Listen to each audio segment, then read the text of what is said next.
I'm taping a meeting this evening. It's 24th of June. Mr. Hughes is announcing, making announcements as people may not have heard. Mr. Hughes is announcing this meeting. Mr. Howell is recording the meeting. Thanks. I'd like to call order the June 24th Exeter Board of Supervisors meeting for the stand-up pledge. To the flag of the United States of America and to the republic for which it stands, one nation, under God, indivisible, with liberty and justice for all. We are recording this meeting, and Mr. Powell is also recording this meeting. Thank you, Tom. Next, public comments, agenda items. Mr. Hughes on disbursements.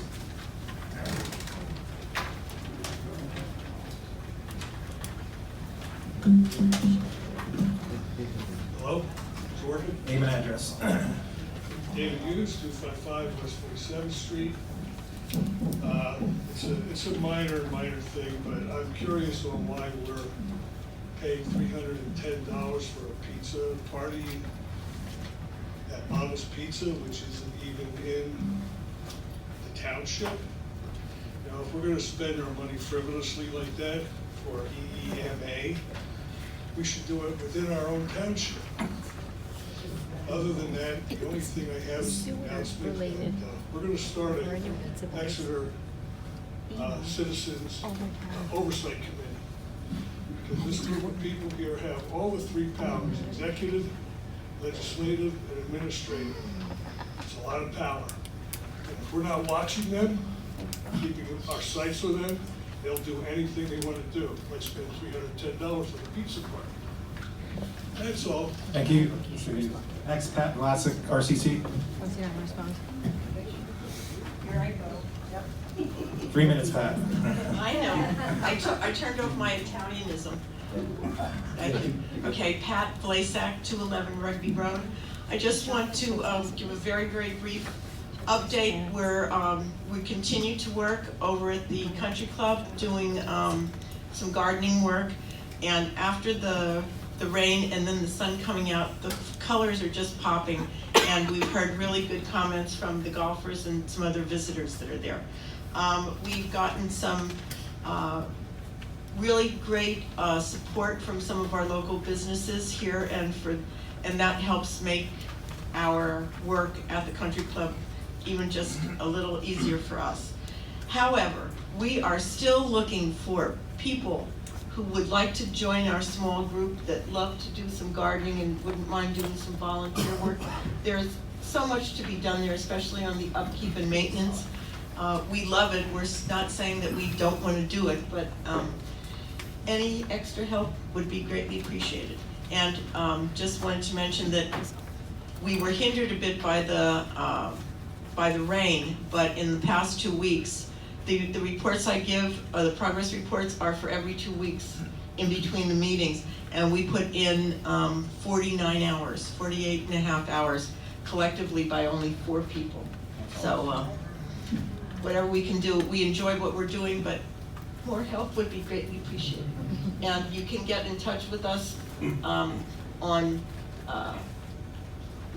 next door, or you could call the township office and leave a message with Michelle, and she'll be sure to get your information to one of us and we'll get back to you. Thank you very much. Thank you so much, and again, thank you for your group on the great work that Yeah, you guys do. thank you.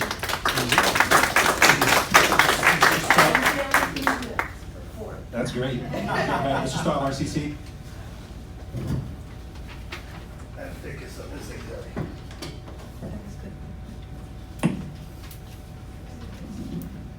Joseph Staub, 5010 Club Drive.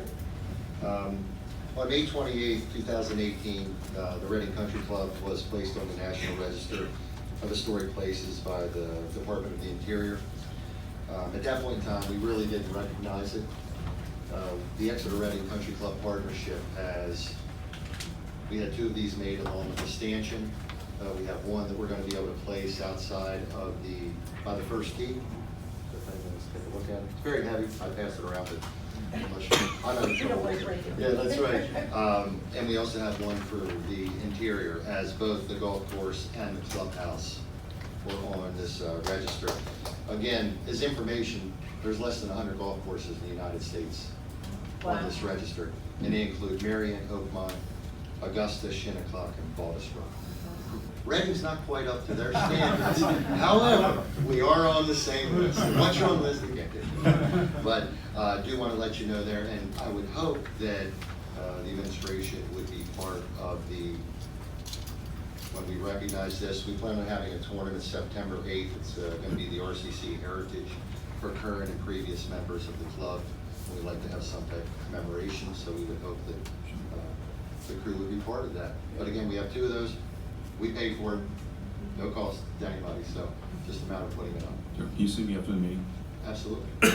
And the only other thing then, just regarding the cost, and I know it's a legal situation, so you probably can't get into it, but I saw $27,000 in disbursements. Can we get any type of an update as far as for the legal fees for GMH for the club? Or are we able to? No, we're still in litigation, unfortunately, but we talked about doing that thing in September. Remember, you and I spoke about with Mr. Walker too, so yeah, we definitely want to do something. Right. We also need number of words we can have with the Yep. article. Yeah, I'm working with Tom directly on that. Okay. Perfect. Thank you, Jim. Next, Dave, on Airbnb.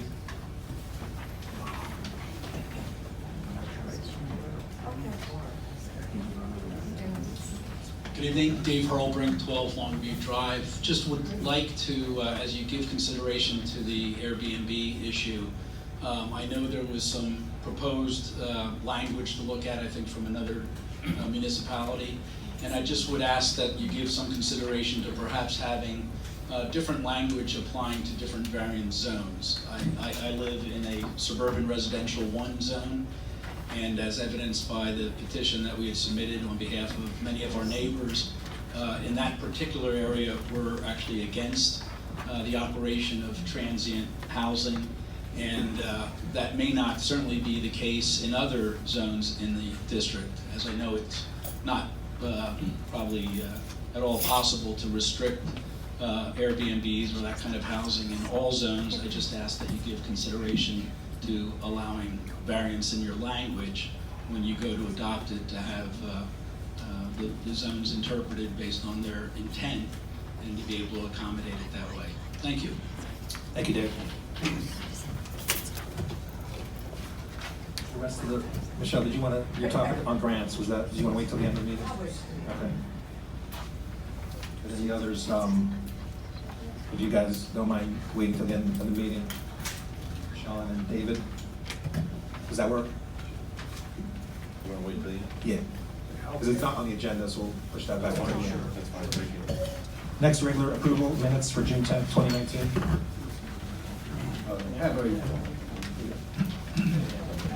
Yeah, for that one. You don't have to, it's just Supervisor Biancone. Present. Supervisor McDonald. Supervisor Anderson. Here. Supervisor Speaks. Here. Supervisor Casadas. Here.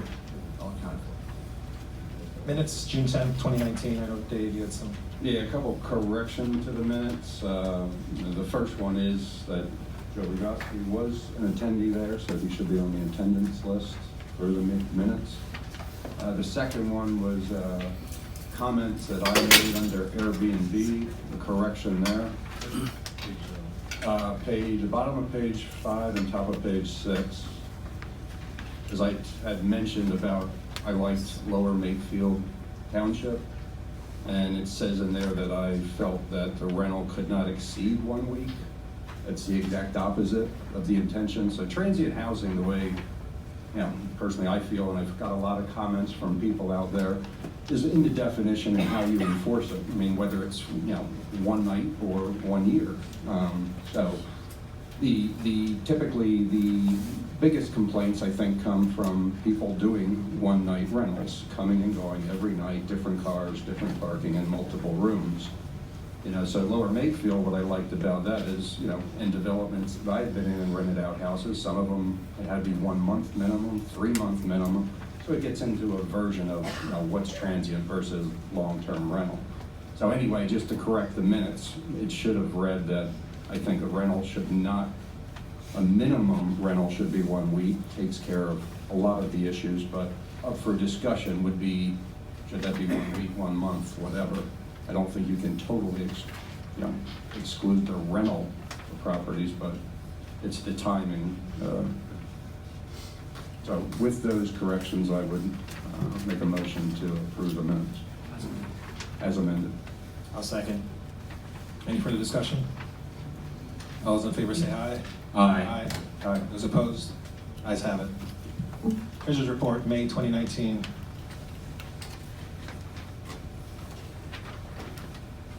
Make a motion to approve subject to audit. I'll second. Any further discussion? All those in favor say aye. Aye. Those opposed? Ayes have it. Disbursements, there's an update. Mr. Chairman, we have two minor additions to the disbursement run. I apologize. The first one is to Fox Theaters LLC. The disbursements have an amount on there for $725. This is for kids to go to a movie as part of the summer program. We had to give an estimate so we can buy the number of tickets. The actual number of children who signed up for the event and their fees, the total cost was $1,401.75. All this would be paid by the participants. This is just increasing the invoice so they can be paid by the appropriate number of tickets. The second invoice would be one that unfortunately we admitted. We'd like to have petty cash available for the summer playground in the amount of $630. So it's given each of the playgrounds they needed to buy additional supplementary, mostly playthings for the kids. So the total addition to general fund expenses is $1,306.75.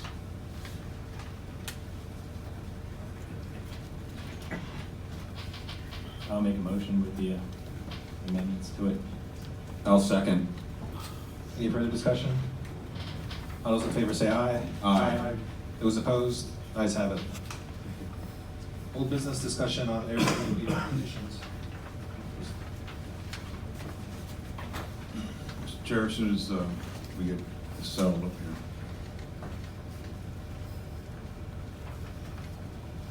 here. Okay, what we have on the board is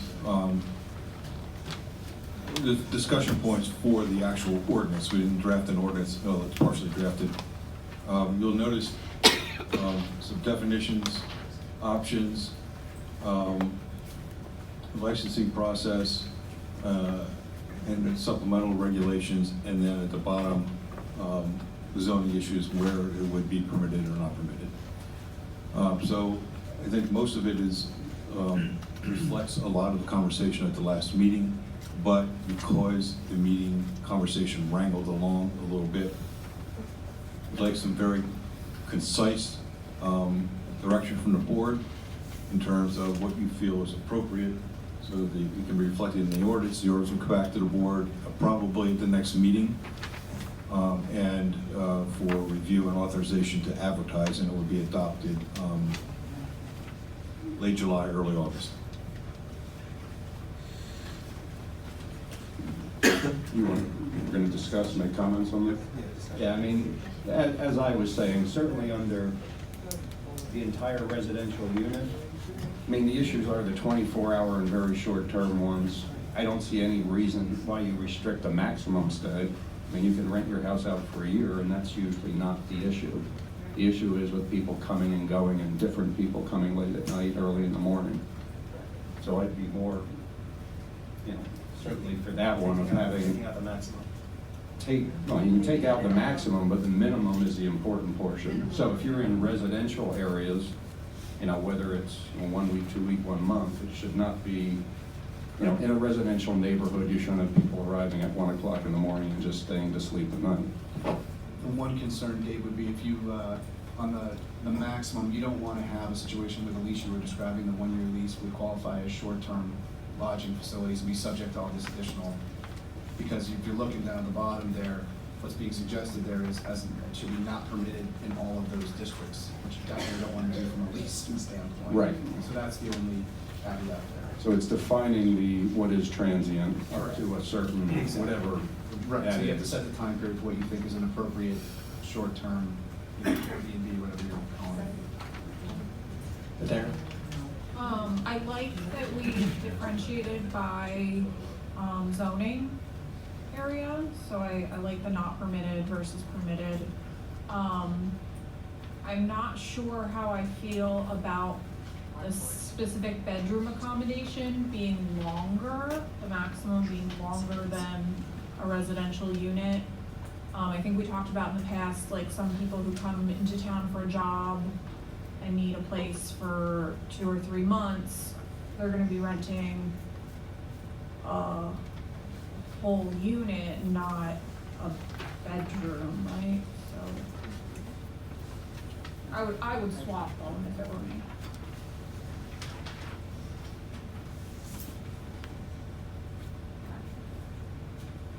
Yeah, like I had a friend, he had to work, he had a job in Delaware, so he rented a room because they were building a house in Delaware, but his family still had a house up here, so he was there for 3 months or so, until the house got built, but, Yeah, I mean, that probably wouldn't be what we're intending to, I mean, you tell me if you guys wanna make it that broad, but typically the ordinances that are cropping up to deal with this are more short term. I mean, it's the Airbnb, somebody who's looking to go for a week, or, I understand the resistance to, 1 night, or 3 months, or 6 months, or a year, you'd be talking more a long-term lease situation. I advise you to be very careful about restricting that. And, I mean, there are plenty of folks, I'm sure, in those not permitted districts who are leasing homes for that time period. And that's fine, I just feel like it's odd that the bedroom is 30 days, but the house is 7 days. That's fair. So if they should be the same, that's fine too. I mean, I guess the first question I would have is, do you want to restrict it in zoning districts? That's the main. Now, I will tell you, the area where it's not permitted is based on a couple of issues. One, the density of the developments and the width of the street. Now, most of these developments were built at a time where 2 cars were parked in the driveway. So if you're adding another occupant to the house, you're adding another car. And our issue was how much additional on-street parking would that require?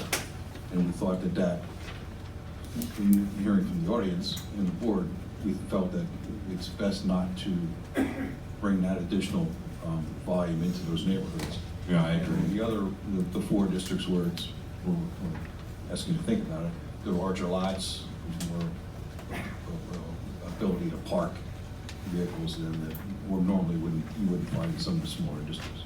And the other 2. What zone are you in? Yeah. And the 2 in the middle, we couldn't come up with a one way or the other. So, I mean, the NC was that zoning district over on Oak Street. Maybe that comes into the not permitted, and the other one is, I can't remember, SPR. SR0. Again, I'm not, that's up to you guys where you want to, I think it's a little larger lot development, but I'm not sure if it's big enough to accommodate it or not. That's more of a subjective issue than development. And one of the things that is often put in developments that do, whatever you call it, short-term transient housing is requirement, off-street parking must be available. Yes. So I mean, I think that certainly should be there. I mean, a nuisance comes when people just start parking in front of other people's driveways and houses. Well, but if the homeowner then parks his car on the street, now he's offering off-street parking to his driveways, but you're still creating a car on the street to that.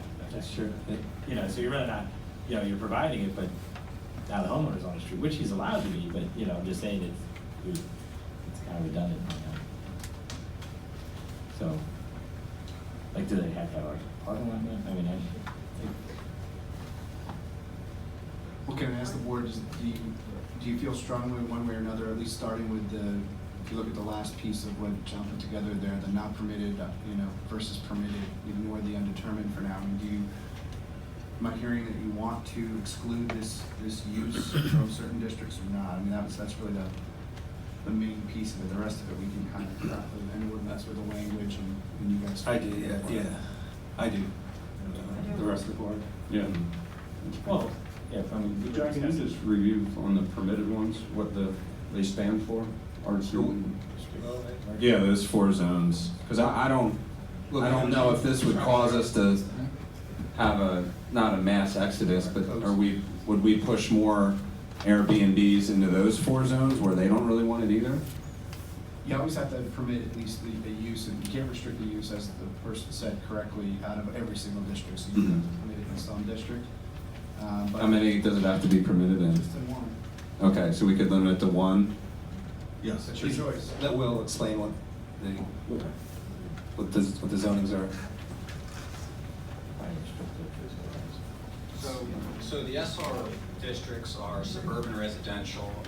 They vary in the density, not by much. The street widths are relatively the same. The SR 0 and the neighborhood commercial are a little bit different. Neighborhood commercial is up on corner 562 and Shelbourne, and the SR 0 district has several locations. It would be up to the board to decide if those should be permitted or not. What's SR0 again? It's just a suburban residential classification. And can you just go over what the permitted are? The RC and the R? They're mostly up in the like agricultural and rural areas. So rural conservation is RC, rural, highway commercial is pretty much between Walmart and the split in 422, and then the agricultural preservation. If we had a hotel in Exeter, what area would it be in? Either highway commercial most likely, or Highway the commercial. township- HC. Yeah, or township commons. Township Commons. TCD. TCD. Which is in the not, okay. Town. I mean, I would be okay if we limit it to 1, to limit it to NC or HC, just as a discussion right now. So you're saying the permitted ones put in a non-permitted and just do the one, the NC?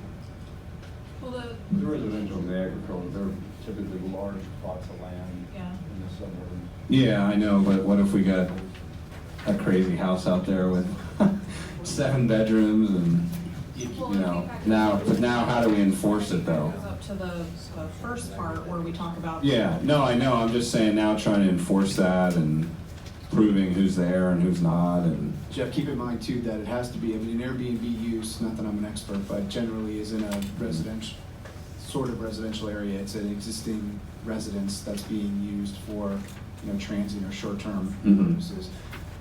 We need to, I would say, you want to be careful that whatever you do permit it in does actually have that type of a use that's possible. So, for example, the highway commercial, I mean, I don't know, you would know, maybe there are some apartments there that would fit within, but it's gonna be a lot of commercial areas.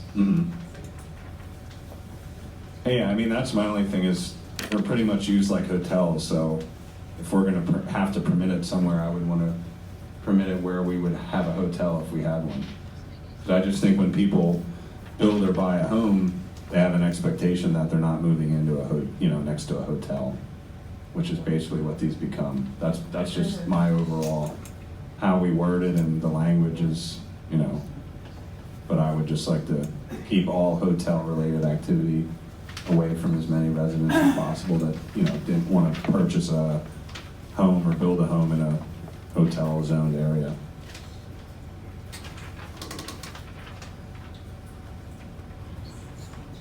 So how does this address, I mean, a 1-month rental? I'm gonna swap homes with someone in Spain, they're gonna come here, stay in my house for a month, can you do that? It would depend on how we define it, so ultimately we'll have to, the durational limitation will have to be addressed, so the board's gonna have to decide what do they want the restrictions that we're gonna, whatever they end up being, that are put in place to apply to. Do you want it to be to a 30-day rental, or is it less than that? This is supposed to be, you know, quote-unquote transient housing or short-term rentals. Again, not intended to address somebody who's leasing their home, you know, whether it's semi-annually, annually, or whatever. Do we have long-term restrictions on leasing in the township? Not typically, no. So if someone was gonna lease their house for 3 months, they'd be allowed to do that? Right. Okay. So I guess let's agree on the Yeah, zoning short first, term. yeah, and then we could redo the wording. So you want, And you do have, I mean, there are Airbnbs, if you do on the website, you do a search, there are Airbnbs in Exeter you may not be aware of. I mean, some, obviously you're aware of some, but Yeah, no, I looked there at are that. more than you might think. Yeah, I looked like 2 weeks ago, I think, there was a lot more than I would have thought. It's like 20 something. Yeah, I thought it was at least 25 when I looked, but maybe some were so vacant. the non-permitted, undetermined, and the permitted, is there a consensus? Go ahead. Again, I would just vote to keep it as small as possible. If we just have to have one, I would vote for the HC or the NC, since that's where hotels would be if we had one. So now, if you had an Airbnbs currently that aren't into the HC, they would not be allowed in, they would have to be closed down once this changes, if that's what we decided.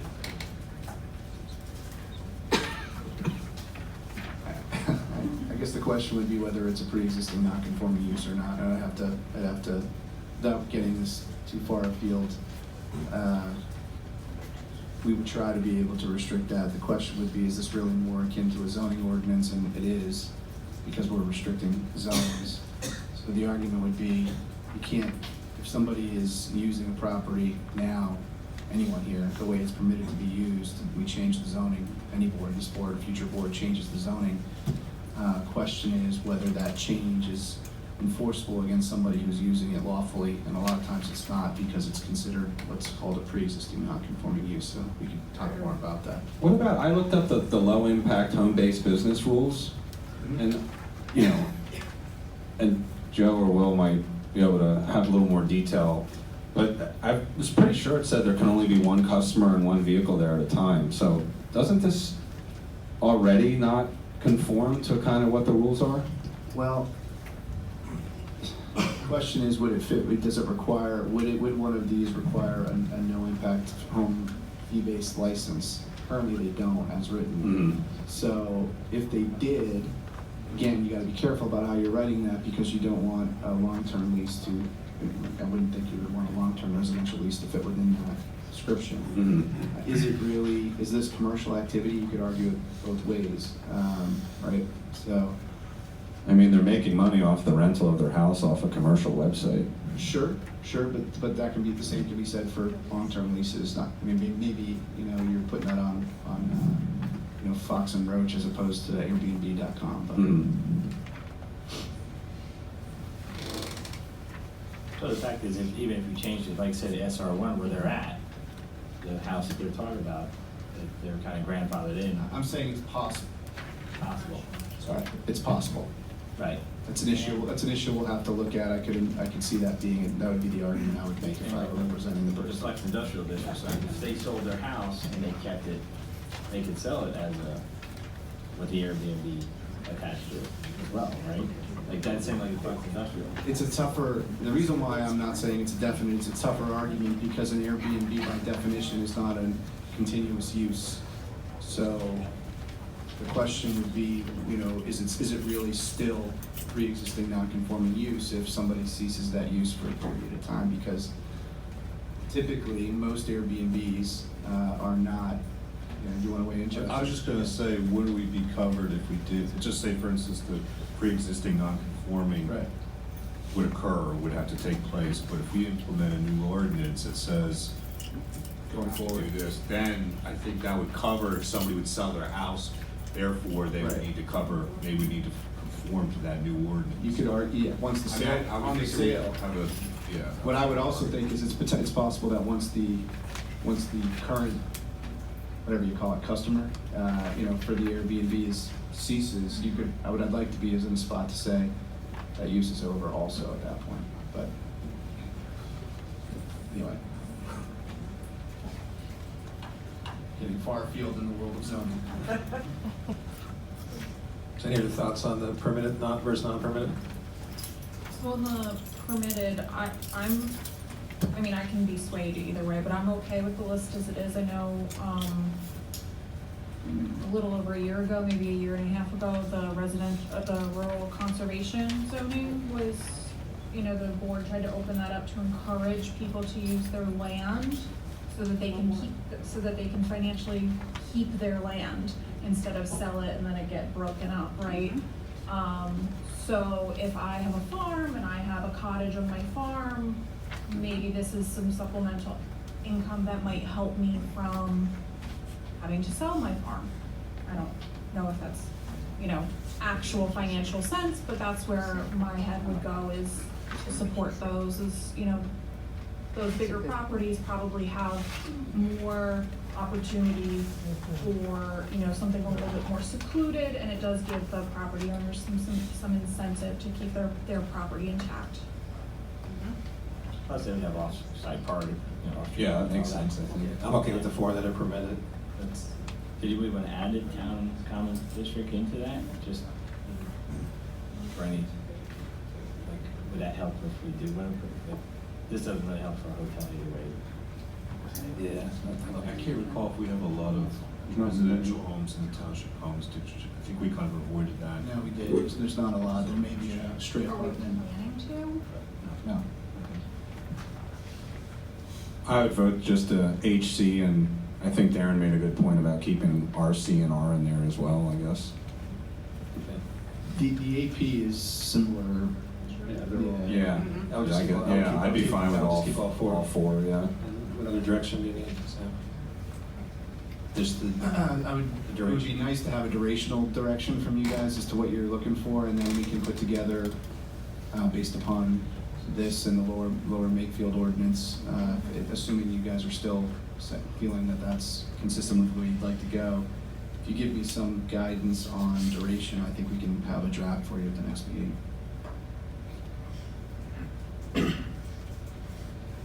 I think the minimum, it's not gonna be less, it shouldn't be hourly.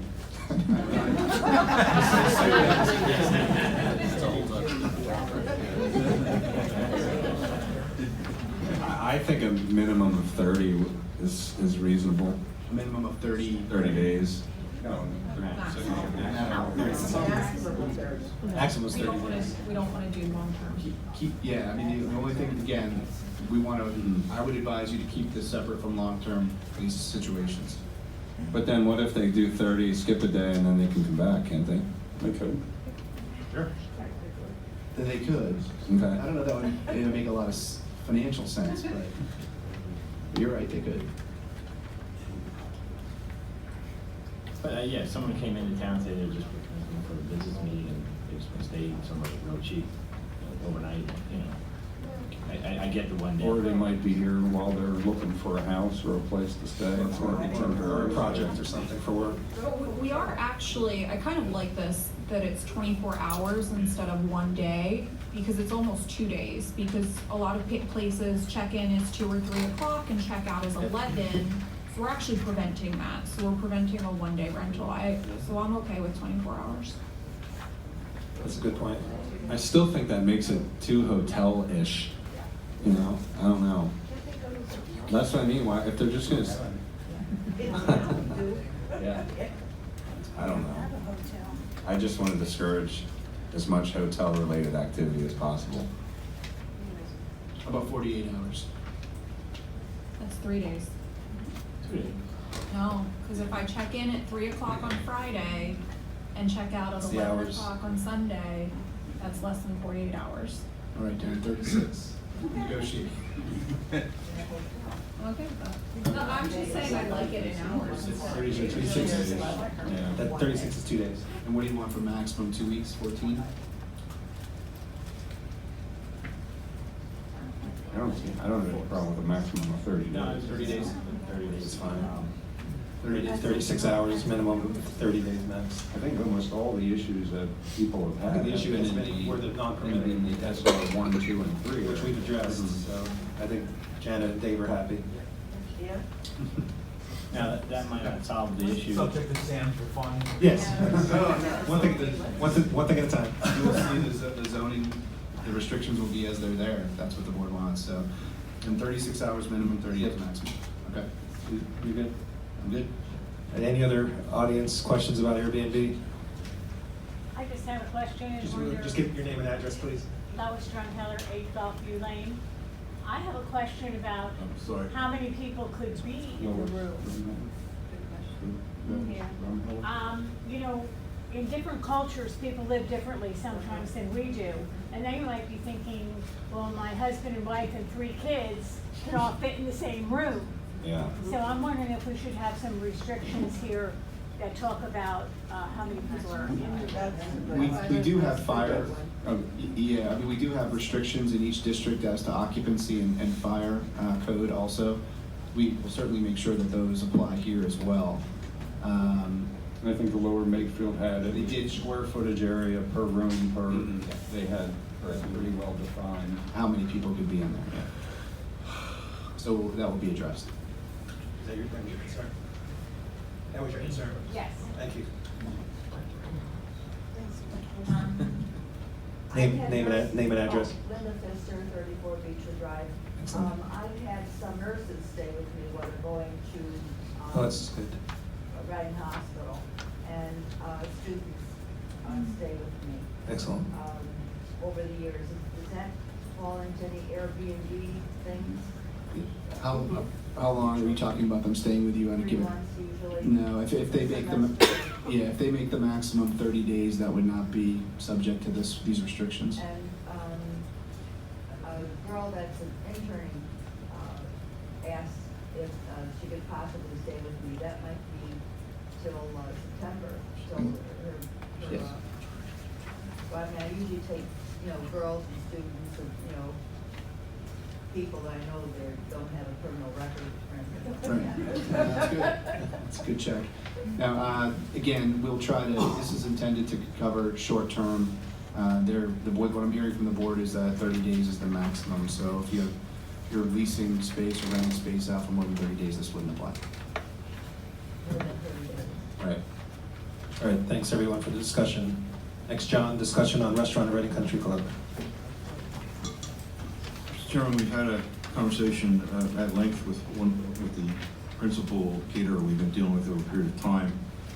And they've expressed their concerns about operating out of the country club for a short period of time, primarily just their staffing requirements, the requirements to advertise. That cost would go away if the short term was up. And they felt that they would not be in a position to do so, and they thought that would be pretty much an industry standard. But again, we talked to them and they felt no. Speaking direction from the board, want us to talk to a few more, or? I think it's gonna be hard to just, find someone and go out and look for someone. I don't know that anyone's gonna wanna do it, but I would still be open to some type of ad if, someone has the ability for a year period that wants to do a startup or a trial of a restaurant in Exeter. Maybe no one will apply, but I don't see the harm in. Yeah, I think the first cut was to go out to the vendors that we've been working with. Right. We did that, so now. What about the restaurant store in Morgantown or Elverson? Is there a way we could contact them and maybe ask if we could pay to do like an email blast to their vendor list? I'm not familiar with that group. Oh, well, One in Wyomissing too. yeah. They just supply equipment. Yeah, you can go in and buy, yeah, it's like it's like a supplier to the restaurant industry. And I know like caterers and they use them. And that might be a targeted way to, I know they have an email marketing list because I've seen them. I can even call them and see what it would be. I was just thinking about not taking up a lot of time with the township or the board to go out and find someone, but an ad like, hey, if you have an idea, present it. That available for use for a year, Short term. no guarantees.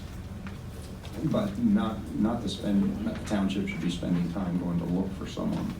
And just saying, if there's someone like a Chatty Monks expands and goes, let's say, a bar over in Reading Farmers Market, and they did that. But, they were looking for other places to expand. If someone's trying to test the market and says, well, I don't know if I can make it go in Exeter. I don't know that you're gonna find that person, but what does an ad cost? Sure. All right. Probably $100. What's your thoughts with the caterer? Like having the caterer? Well, that's what we talked to. Yeah. It might be a caterer, it might be. No, I mean with just doing the catering per se. The catering, they felt there was a market for it. The problem is the duration. because, you know, we have the RFQ out, you know, they may not be selected, and you know, and there's some hesitation. Investment. The investment, but also on the other side of the market, someone who's willing to, you know, make a determination to go to the Reading Country Club for their wedding in 2021. Who's going to be the caterer? Who's going to do everything? That's the issue. And they thought that that would be a driving factor in terms of business coming into the center. They felt once there was some finality in terms of the board's decisions, that would be better. But because it's, you know, there's no firm decision yet, they think the risk for everybody on both sides of the market is going to be less than good. There is a market there, but until there's some finality here, this is the plan. Mm-hmm. These are the operators, and then the marketing could occur from that. Do you know who the caterer is that you're? I don't know who it is, I'm sorry. It's someone we've dealt with in the past that's done food Yeah. there and is familiar with the facility. But you don't have their name? I don't have the name, I'm sorry. We got like a list of 10 that we work with. We work with, I think, 3 or 4. We had a number of 5, and then a couple of them didn't do well. Well, I know that a number of the tournaments, people that have Yes. worked, been at the country club, that they brought in a number of there's been a number of. Yes, that happens all the time, yes. Yeah, yeah, And right. that's probably one of the people we've talked to, but Okay. I can't remember the name. I'm Okay, sorry. thank you. Quick question, Michelle. Yes, I would suggest that you contact Pam Shutt from BEP and the Chamber of Commerce, and they flash all the members, and there might be an interest there, and get Pam Shutt down there. Yeah, I actually know who that is. Yeah, and you could probably discuss what you want and let them do the work, and you won't have to do the work. Thank you. That's a good idea. So, I was just thinking of the caterer, not necessarily for weddings, because that's a long term, I was just thinking more of a short term, like I know someone was asking, they went and had a baby shower for their daughter there, but, you know, they would have liked the Dunn Center or something, but they don't allow alcohol, so that's why they were looking at the country club, so, but my other question is there any then impact to the staff if having a caterer in there? Well, we don't have we found out through the School of Hard Knocks that it's very difficult for us to manage the operation of the catering facility. We don't have the staff or the expertise, it's something we don't do. So, you know, that somebody's gonna have to come in and run the whole 9 yards. Well, right, That's that's the what would be problem. nice if you had one person per se, that they would run the operation, there'd be a little more, you know, not just having 5-6 caterers in there. So, that's the other thought I had with the way you think. There's a lot of time management that comes with multiple events being catered. So you're talking about event coordination, you're talking about staffing. There's a lot of variables that go with that. You know, it's not unusual for any of those of you who have planned big parties, you know, all the work that goes into finding the caterer, setting everybody up, getting everything set. Day of event is always a big deal as well. Again, we don't have a banquet manager, we don't have somebody of that caliber on the team, so. Right. There's a lot of variables that come with that. So if you have more than one caterer on staff or you're catering per event, then someone has to be managing all of that. Well, no, that's what I was saying, if you had one caterer, and they might have all that. Right, so at this point, we have not been successful in finding a caterer that is interested in what we're offering, but you know, perhaps there's another avenue that we can research. We just don't want to spend too much staff time on it without your approval. No, I agree. And if there was a longer term vision, which is what we're waiting for, I mean, there's, you know, Morningsburg Open, there's hospitality businesses that can come in, but I mean, the issue is, we know the past 14 years, I mean, the restaurant has done it off and on okay, the money is in the banquet business. So even bringing in a management company and paying them some fee, you're not gonna realize any profit without being able to book weddings, and they're gonna be 1 to 2 years out, so it's a tough position. The birthday parties and smaller venues just don't tend to bring the cash incentive to be able to continue with that operation. Right, but you just have the Dunn Center. We do still have the Dunn Center, yes, we still have pavilions in there, so we have other options for people. So you wanna do an email, you wanna do an advertisement? I'd like to do something, I think that was a good suggestion. On the chamber? And if they can put an ad out there, if we don't get any replies, if we do, we discuss them. Thank you. That's your good job. Next appointment to Township Planning Commission. We decided to keep the Planning Commission with 7 members. We're too short. We've got 4 good resumes. So we want to appoint 2 members tonight.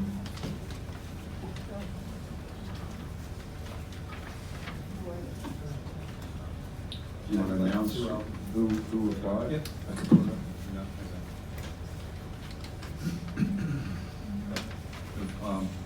Arnie Hafer, Jason Mell, Michael O'Brien, and Todd Arnold. 4 people who submitted out Letters of interest. I'll make a motion to nominate Jason Mell for one of the positions for Township Planning Commission. I'll second. Any discussion? All those in favor say aye. Aye. Those opposed? Ayes have it. Congratulations, Jason. I'd like to, I think they were, yeah, no, go ahead. I was gonna say, I would like to nominate, I think, Bonnie Hafer. I mean, I think if anybody who's been coming to meetings and I think would also be a voice for someone that's struggling to, you know, I just think she'd be a good voice of reason on the board. So, I'm just putting that nomination out there. I'll second. Any further discussion? Anybody else? I think they were all very qualified. I mean, I felt, you know, We're going to talk about it. Todd, you know, really jumped out there when we had nobody and volunteered. And he put up fine, but I mean, they're all very good candidates, and, you know, Mrs. Hafer has, you know, been to probably every meeting for the past 2 years, so I have no issues with that. They were all qualified. After I started coming in, and like I said, I think she definitely has gotten herself into it, because I believe she also makes all the planning. Yeah, she's come to every planning commission meeting I've been at. So, yeah. Good with them. So we have the first, the second. We're just discussing it now. We could do a vote. All those in favor say aye. Aye. Aye. I'm a no. So 4-1.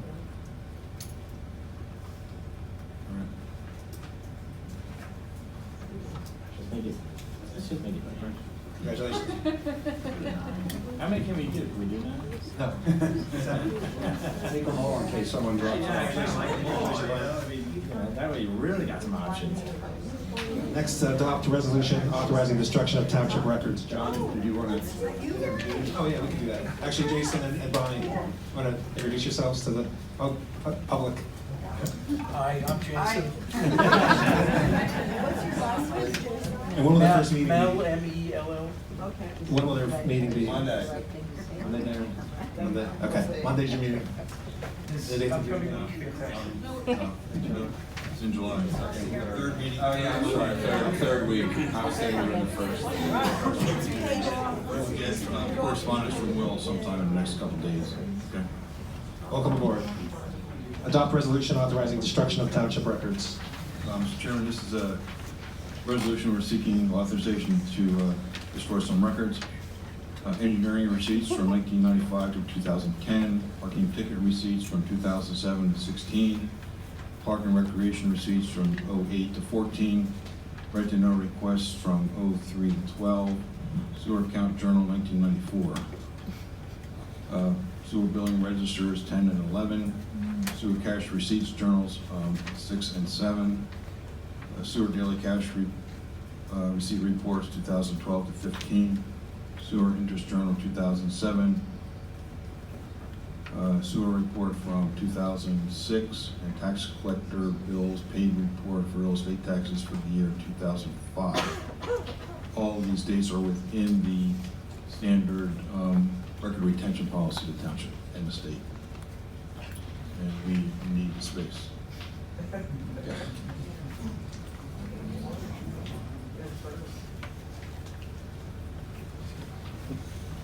Motion. Make a motion to approve. I'll second. Any further discussion? All those in favor say aye. Aye.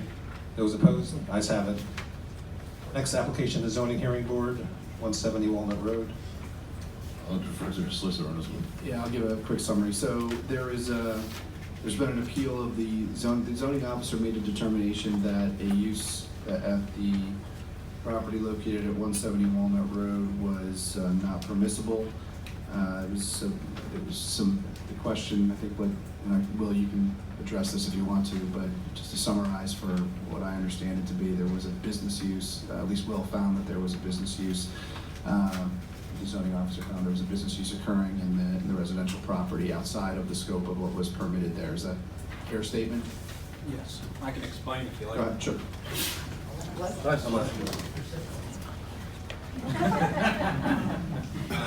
So back in September of 2017, the township issued a zoning permit for a known impact home-based business for a transport company.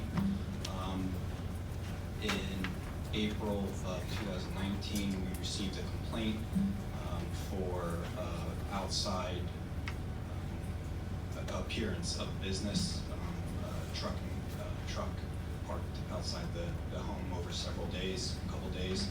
And then in the beginning of May, we issued a violation notice for the appearance of the business. Yeah, the way the no impact ordinance works, and it allows for businesses in residential districts, rural residential districts in this instance, that so long as there isn't an outward appearance of a business, meaning you're not supposed to have signage and you're not supposed to have multiple customers, parking, etc. It's in essence supposed to keep the residential character of the neighborhood, but allow a quote-unquote no-impact business. And so I did receive a call today, I will tell the board, from the lawyer for the appellant, the person who's filed the appeal. And what I'll tell you is he said that, that his understanding is that the event in question involved the parking of a vehicle over a weekend. Wasn't intended to be a commercial use or any sort of business use. So certainly that's going to be what they would present, at the hearing itself. What I would recommend is that you allow it to go to a hearing, and the question is whether you would take a position. Typically, in the past, whether the township would take a position, anytime the zoning officer is appealed, the practice has been for the township to defend the position of the zoning officer. I wouldn't see a reason to deviate from that in this instance, except that, if it turns out that the evidence is such that it was simply just a passing, vehicle being parked at a property for a weekend, that's probably not something we, would be overly concerned about. So my recommendation would be that we do have council present with Will on, what's the date, July 17th, to hear the evidence and to the extent necessary, obviously support Will.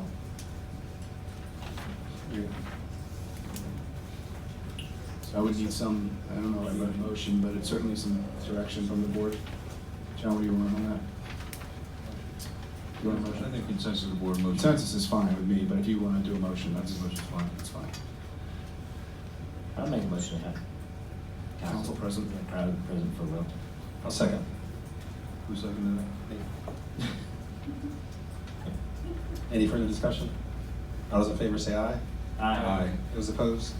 Ayes have it. And just so we're clear, is everyone of the mindset that if it turns out that it appears the evidence is that it really was just a vehicle having been parked there for a weekend, that's not something that, we want to fight too hard about, but we do want to make sure that it maintains the residential character of the neighborhood. Okay. Yeah. Thanks. All right. Thank you. Thanks, Will. Next, John, authorized purchase Ford F-550 truck with dump body and snowplow in the amount of $78,480. This is a budgeted item and part of the recycling grant. Yes, Mr. Chairman. As you stated, this is one of the budgeted items we used to acquire the vehicle with the dump body and the snowplow and everything. The price would be, the net price is $78,480. This also will require the trade-in of a vehicle that the township previously purchased with a recycling grant. The trade-in value of that vehicle is $9,000. That will come into play later. So it's a net cost to the township. It is budgeted item. Half the cost of the truck will be borne by the recycling grant.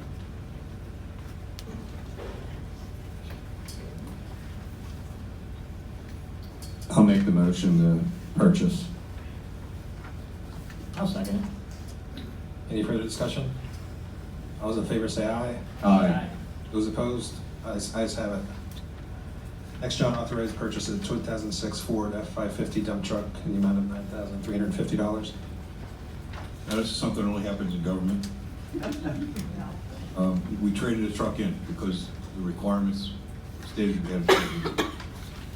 Board will recall, earlier this year, you authorized the sale at auction of 3 dump trucks, which 2 of them have gone already. I think the third's somewhere. The fleet manager and the highway superintendent both recommending that we retain ownership of this vehicle that we just traded in. So we have to buy it back. And we have to buy it back for more than we traded it in. So the person that we are trading, the firm we're trading it in with this deal, is offered to sell it back to us at $9,350. Now, it's a little more because the title have to go from us to him, and then from him to us. So it makes everybody happy. So there's a little bit of expense involved on his part. So, How bad you want the truck, Clarence? It's a good truck. Do we have a valuation of it? We know it's worth more than that. No question. It's a good plow truck.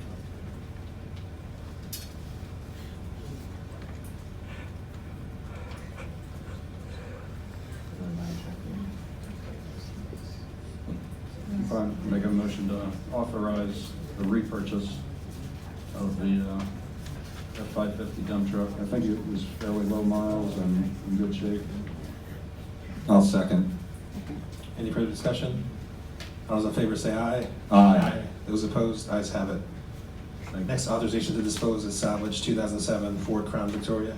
as board aware, mechanic keeps older police cars and uses for a parts store. And he has used all of the parts available on this vehicle and would like authorization to have it destroyed. It will not be sold to anyone. It'll take to a junk dealer and for dismemberment, so that it's a police vehicle. The cops get to play with it? Like shoot through the windshield, like some kind of training? No. That would be cool.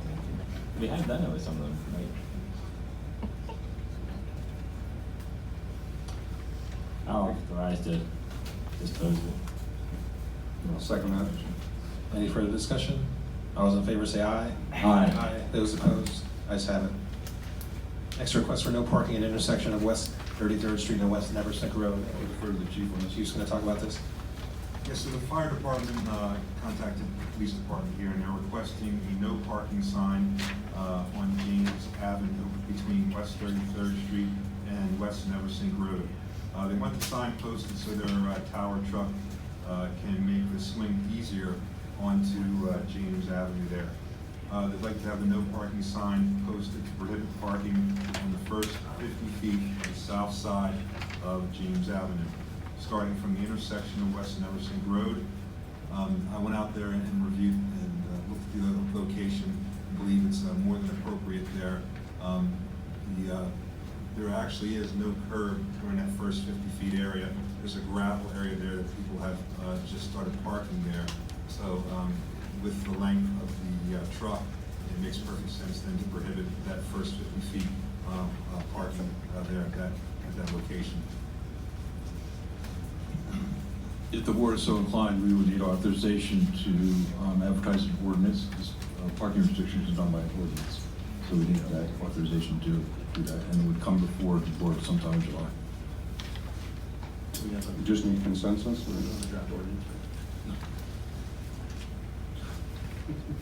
No, it makes sense. I mean, if they need to, now, what about with the social quarters? Like, I mean, they're gonna have to obviously keep up on it to make sure someone's gonna get ticketed or towed. It'd be a bad night for somebody. Yeah, that's right. So, Other than being smashed. yeah, no, I think we should do it. Yeah, it's a tough intersection. So you need a motion? Motion to authorize it. Make a motion to authorize The advertisement. I'll second it. Any further discussion? All those in favor say aye. Aye. Those opposed, I have it. Thanks, Chief, for your work with that. Quick question, John, are you gonna have the administration handle that, or you want me to? You got that one? You got the Airbnb up there. You got the easy one. Department reports, Clarence. For the last couple of weeks, we've been doing a lot of MS4, catch basins, storm water. We seem to be getting a lot of that lately. We also finished the paving project out here, and it came out very nice. DeMoss and Gibraltar Road. They still have some paving to do on the lower section here. They will finish that probably tomorrow. We also started the second round of the mowing for this year. And that's pretty much it for this last couple weeks.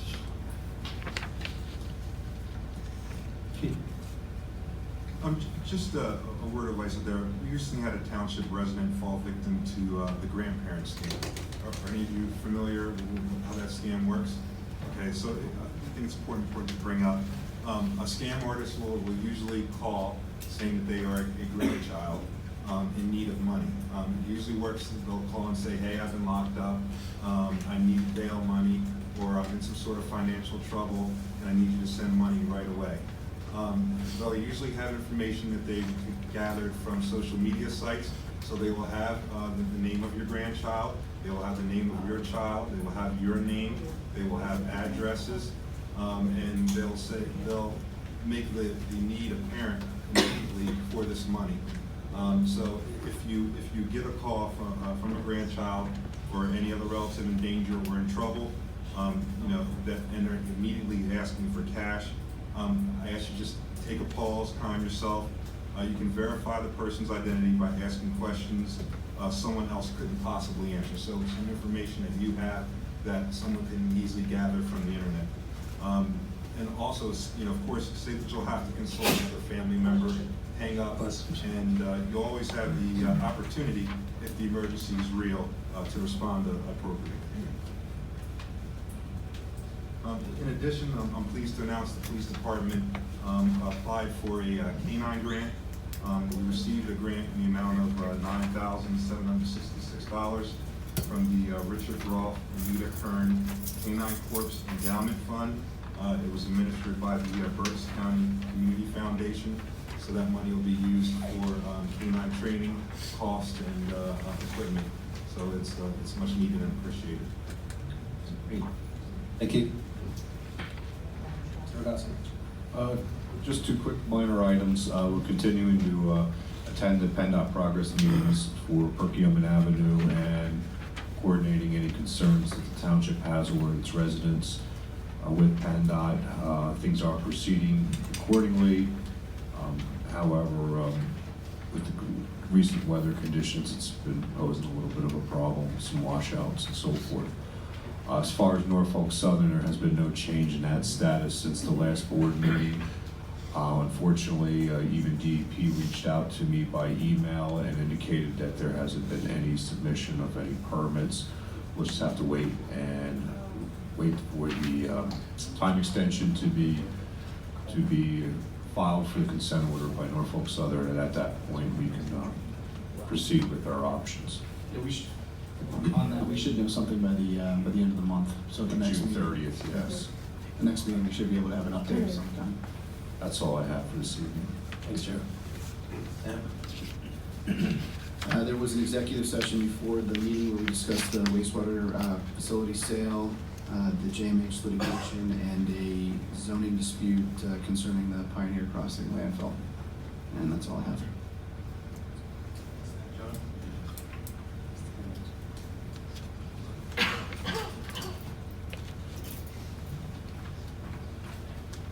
The question was raised earlier this morning about the invoice to the pizza place for $310. It was for engineering reviews of their sewer connection. The invoice is paid to us. We bill the property owner. There was no net cost to the township, and there was no pizzas involved in it. That's why I left the room, I guess. And that is standard for the engineer, we attend these meetings with the developers or the sewer engineer, that we pay the bill. We bill the escrow guy, and the escrow guy reimburses us. There's no net cost to the township. Make sure you put that on next door. Next, all right, public comment. We want to get to the Painted Sky group from the group homes. You guys both want to come up?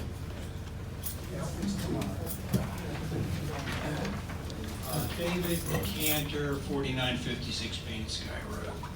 I want to bring to your attention a grave concern of mine, and my neighbor can speak for him as well, towards this, of this group home, which is directly behind my residence. There is a resident there, and there's only one resident that I know is in this group home. And he's very large, he's very dangerous.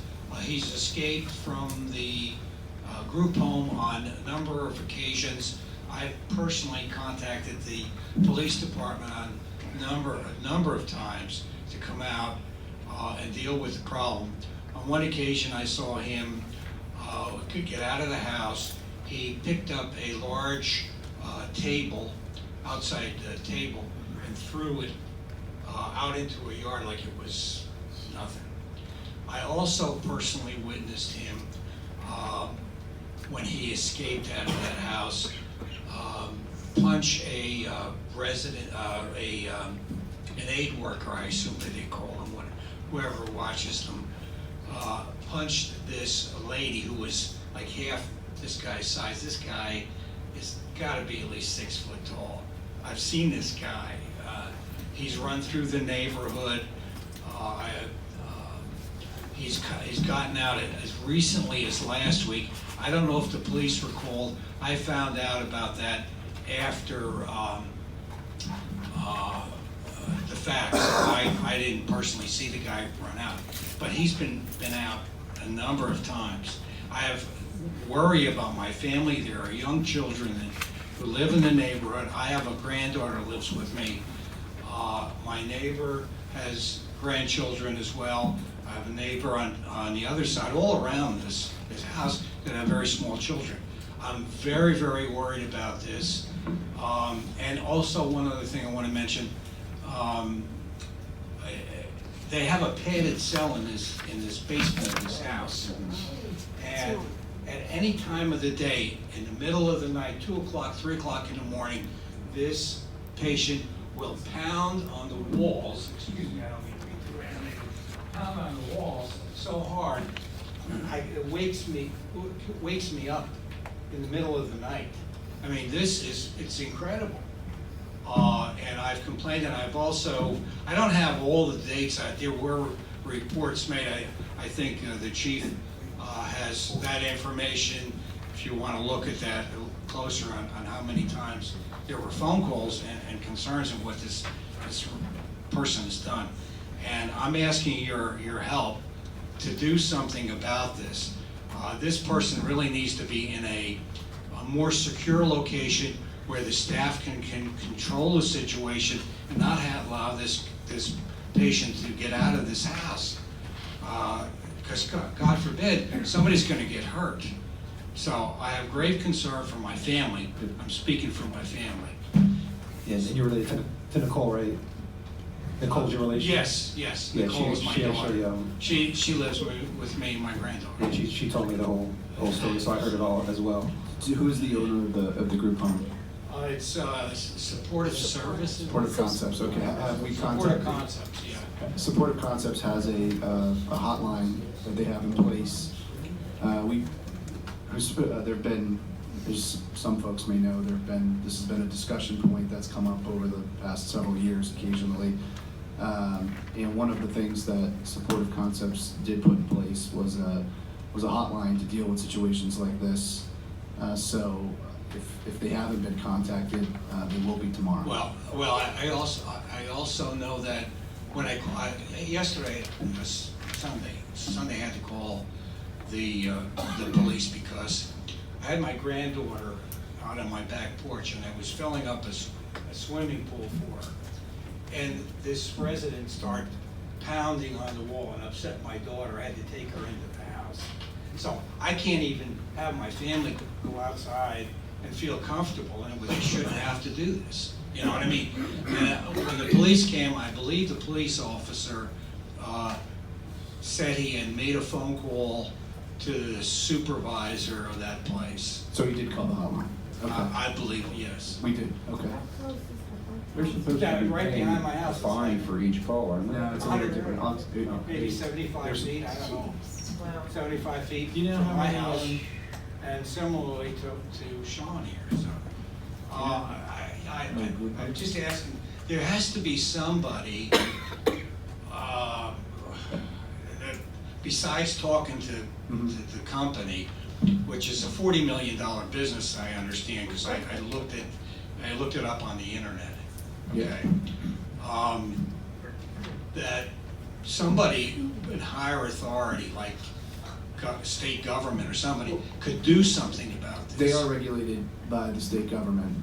They're regulated by Department of Health and Human Services. So that is something. But if there's a situation like you're describing, the appropriate course is to call the police and. Well, and unfortunately, the police the only thing they can do is knock on the door. Right. And tell them, there's been a complaint. They can't do anything besides that. No. And that's useless, because these people who operate this place, keep them there. Keep them there. Yes, sir. It's important that every time there's an incident, especially if the individual gets out, that the police department's notified.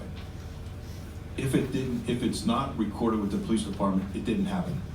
Yeah. It's important for us to have the body of knowledge that these events occurred. We have there a foundation to go talk to supportive concepts about the incident. But if the incidents are not reported to the police department, we don't have anything we can go to supportive concepts with. Well, as I know it's a real pain in the neck. Well, no. It's your best protection when there's a problem. I agree. Wait, just one second. I have called this police department on numerous occasions, and the chief can verify that. I'm sure he has the records. Yeah. I'll turn my time over here to Sean there. Sean Malone, 4948 Bean Sky Road. I did that without being reminded. So I live next door to Dave. And John, to your point, by Exeter Township Police Department request, we call just about every time there's a noise issue or this patient gets out. We take turns calling the non-emergency number. Sometimes we get an answer, sometimes it rolls over to the 911 dispatch office, but we tell them, they're aware of that. Officers come out, they go to 218 Sunrise, which is the address of the group home, and then they come over and they talk to us. The officer and the officers on our police department have been great, but to Dave's point, there's only so much they can do. The noise is an issue, obviously, but what you heard from Dave is supportive concepts has created a real safety issue in our neighborhood. That group home has been there 10, 12 years, maybe longer. And for the first half dozen years, dead quiet. You didn't know it was a group home unless somebody pointed it out. It was great. There was a number of residents in there at the time. Then this patient got moved in, and that's when all this started. And now this person is the only one in the house, because they had to probably move the other patients out there for safety concerns, right? And so we're left with this. So in discussing this with the two officers that came to our homes yesterday, because there was repeated noise coming from the house yesterday, they recommended strongly that we come tonight and talk to you about this. We need some help with this. And because we've been dealing with this particular house and this particular patient for 4 or 5 years now. We've made dozens of calls to the non-emergency number and had officers come out. We must know every officer on the department at this point. And again, they've been great. It's time we need to get with supportive concepts. We understand the need for these type of facilities in residential areas. That's not the issue here. The issue is they need to blend into the neighborhood and not create a safety issue for those of us that live around them. So your help is needed and welcomed. I appreciate your time tonight. Thank you, sir. I could certainly contact council for supportive concepts and have this discussion if you want me to. Definitely. Do you know how many supportive concept group homes there are? Or, I mean, how many group homes are in Exeter? Yes. 38. 80. In Exeter. In Exeter.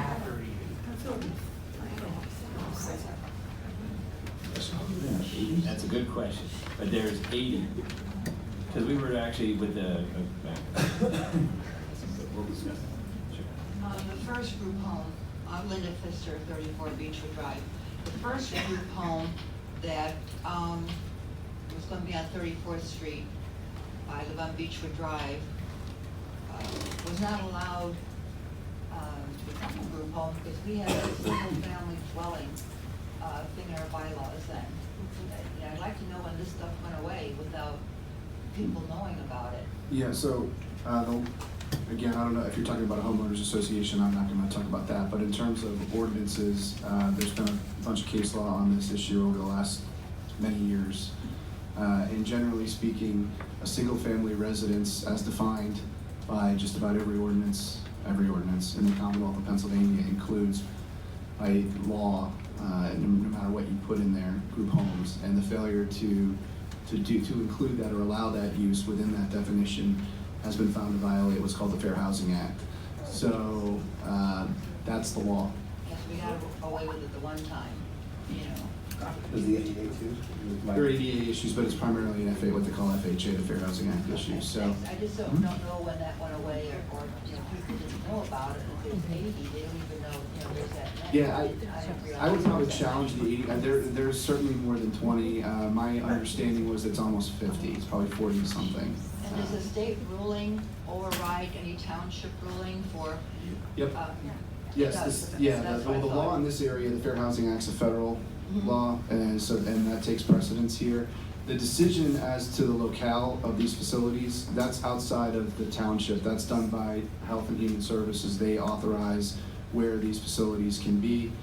We've had discussions in the past concerning the number of facilities and the the concentrations of them, and to ensure, number one, the safety and ensure that there was adequate support.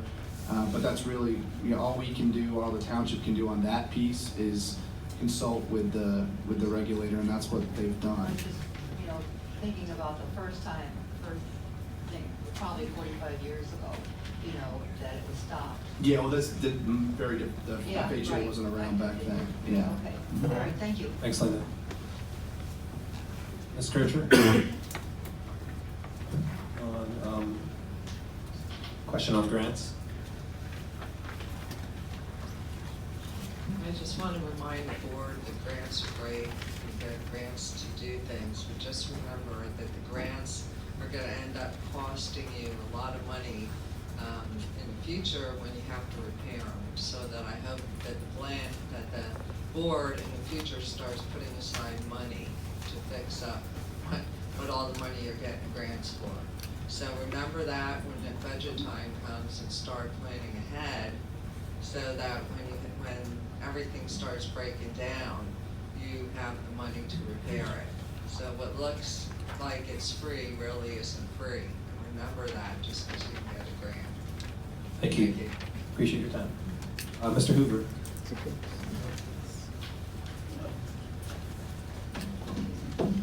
Two quick answers, Sam. I don't know if you were told ahead of time or not. I was What's the wanted to answer question? on your Aetna claim. It's on it, it's Travelers. We submitted the claim. I spoke to the claims representative. They're still working on it, and we don't have a decision. There's also some issues that are occurring. The bond, brief background, just so everyone knows what we're talking about. There was I'm sure many people know, there was an issue with the use of funds associated with the bonds that funded sewer facility. I'm sorry, the Reading Country Club. Yes, getting too many things going on these days. The Reading Country Club, excuse me. There were bonds that were in place on the township manager and the supervisors who for the authorization of that use. We submitted a claim on those bonds, which is in essence, so then to travelers. So the insurance company that has to determine if they feel that the manager and the supervisors committed an error that would permit us to recover for that error under the bonds. That's what's occurring right now. They're in the process of adjudicating that claim. Was notified, you'd be asking, I did call the person at Travelers to get an update, and she told me, I'm still waiting through all of it, and I will get back to you as soon as I have an update. So that is that. We're also dealing with issues that are related to that, to try to ensure we can get it done as promptly as possible. I know you're on me, Glenn. I will, as soon as I have more info from them, I'll get it to you. I'm very patient, and I appreciate what you're doing. But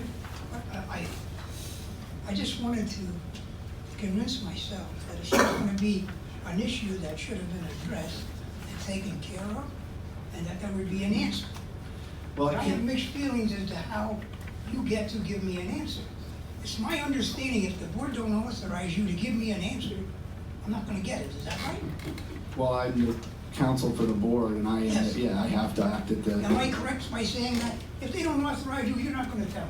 If the board tells me that I'm not to reveal something, I can't reveal it by law, so yeah.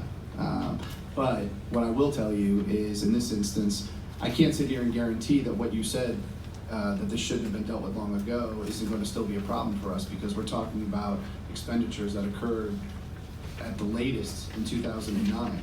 So, while this board and the prior board and the board prior to that may not have been aware of it, the folks who were in place back then all knew all of the facts. They may not have had the advice they needed, but they knew all of the facts, so it still might be a problem.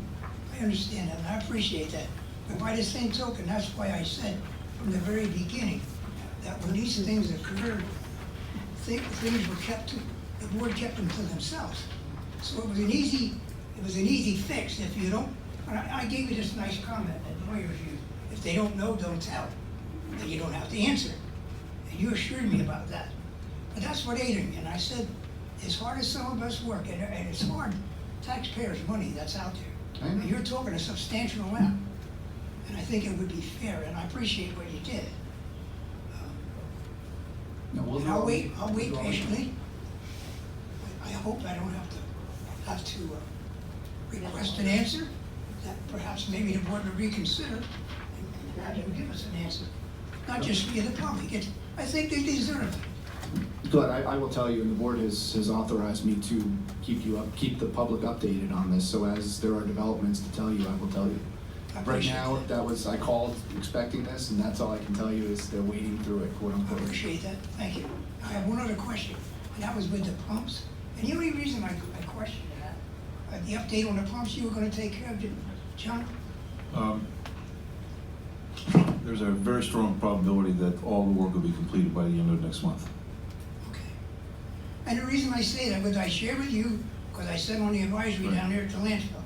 I saw our sludge loads going there, went from. You're talking, wait a minute, there are way too many pumps. What, are you talking about the pumps at the landfill? Yes. No, at the waste treatment At the plant. waste treatment, okay, all right. That's one issue. Okay, all right. I don't want to get into My the answer other. stands. Okay, you understand what I'm saying? Yeah, I got you. And I'm saying, because of the sludge loads coming to the landfill, Right. they've increased drastically, and I know it's a tremendous cost. That's why the dryer was put in. Right. The dryer's being fixed as we speak. How long? I don't know the answer to that question. I'll have it for the next meeting. Okay. Like I said, I watched it carefully because we went from Right. 3 or 4 loads a month, we're up to 9. Yeah. Don't flush your toilet as much. I've not looked up to your story. It's 8:30 at night, I'm sorry. Okay, All right. that's it. Thank you for All your right, time. Thanks, Glenn. Carl, you want to say something?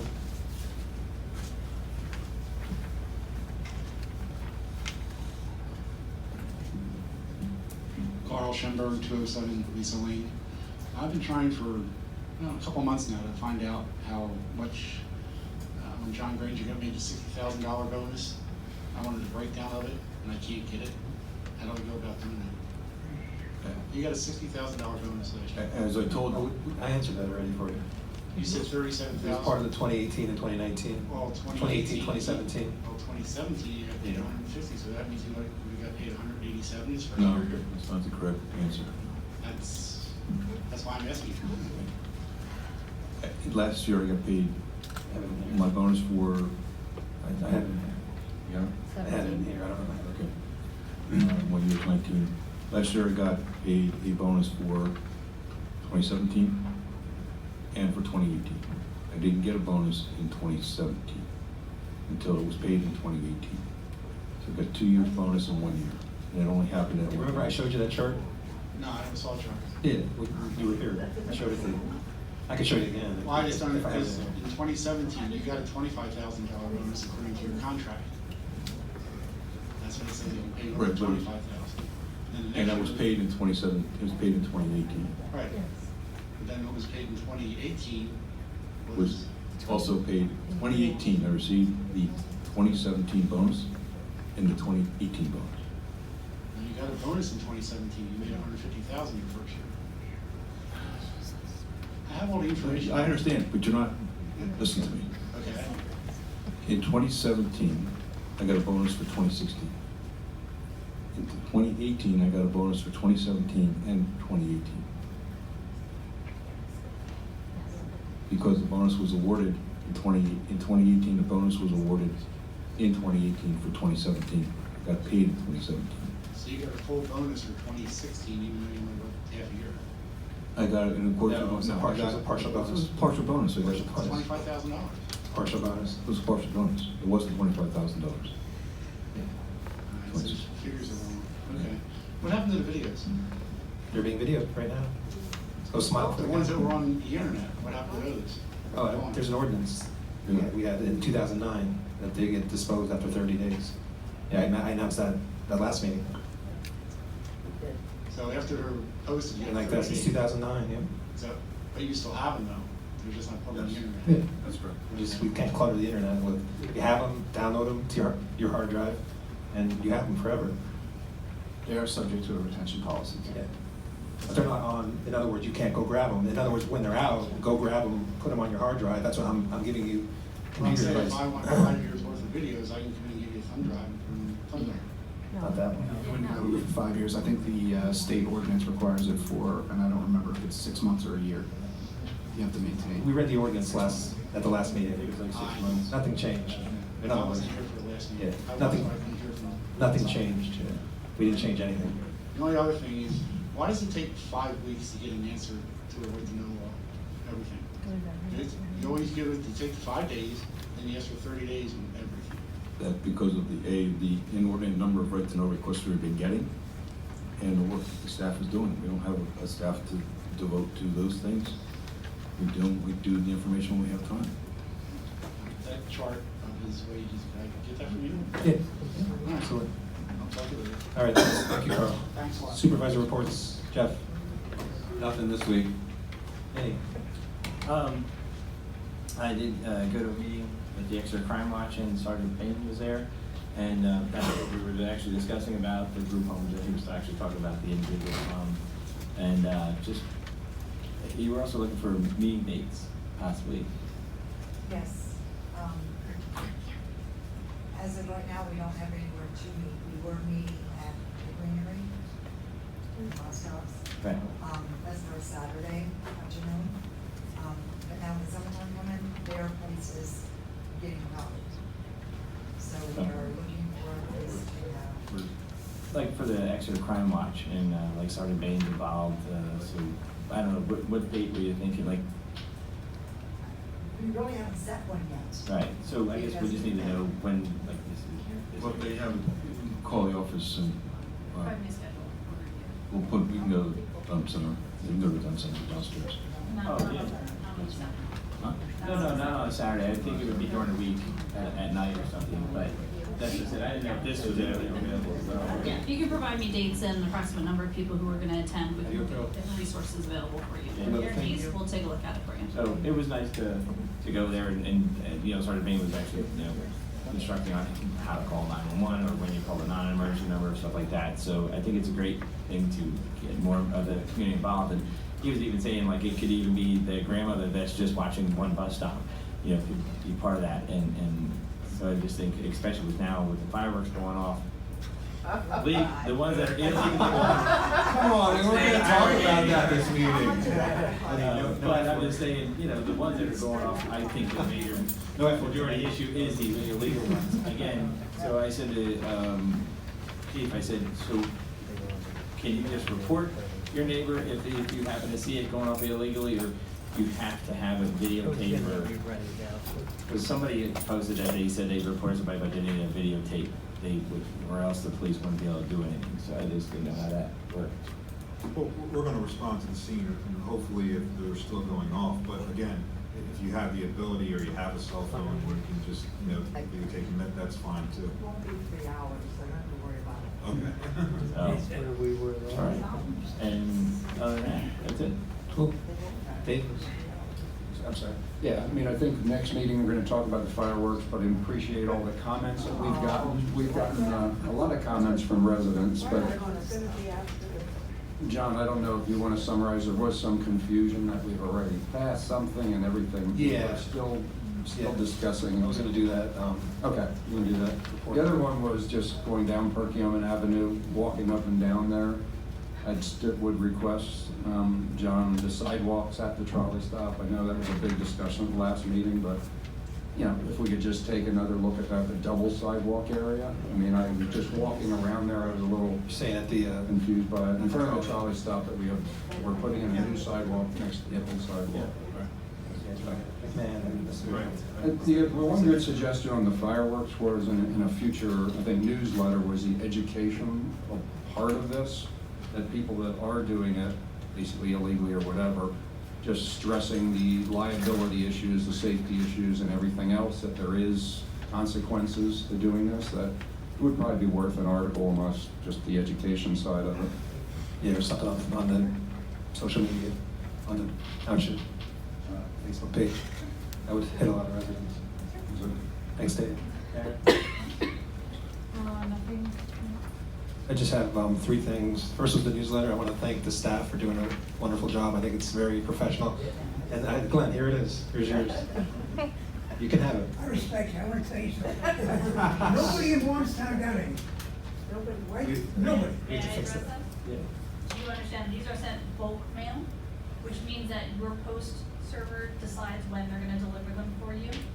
So you would need to talk to the postmaster. I did. Okay, And and, his reply was they were never delivered. well, There's this telephone I have number. like 26,000 other people who got them, so I'm happy to take a look at that for you, if you don't mind sharing. What's your zip code? Glenn, take this. I even autographed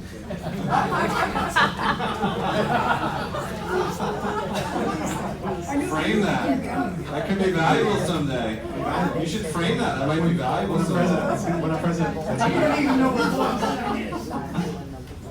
I knew you would get on there, but I checked that out.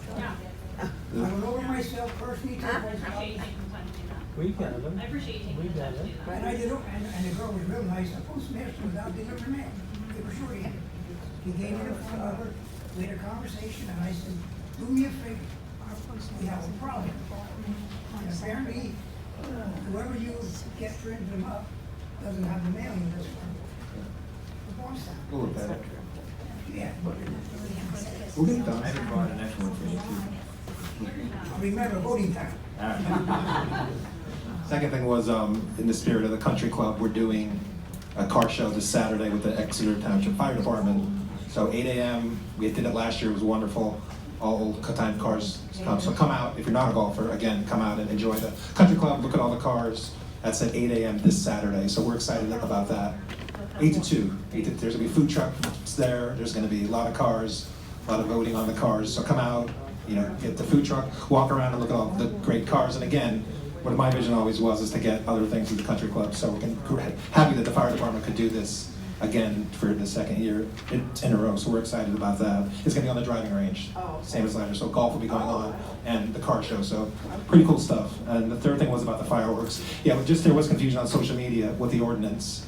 We did put a process in place about, we didn't vote 1 hour versus 3 hours. We put safeguards in place, that if there's anything beyond the 1 hour, there needs to be a process in place. So I think there was a lot of confusion.